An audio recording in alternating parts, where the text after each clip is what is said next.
হলুদ মাখিয়ে নিয়েছি মাছটা। আলু পটল এখানে মশলা আছে, আদা, কাঁচা লঙ্কা, পাকা লঙ্কা আর জিরে আর ধনে।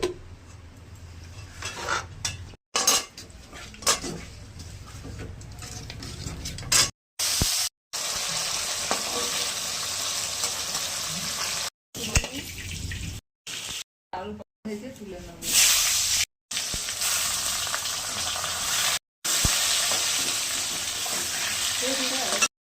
দিয়ে দিয়ে নিচ্ছি,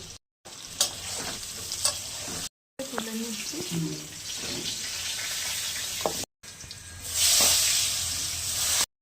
আলু পটল সব ভেজে নিলাম।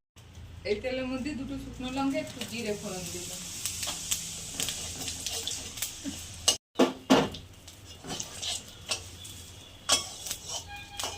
মশলা বেটে রেখেছিলাম এখানে ধনে, জিরে, আদা আর লঙ্কা।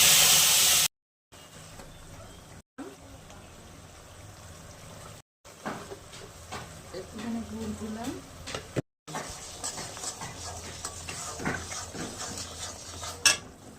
পটলগুলো দিয়ে দিচ্ছি।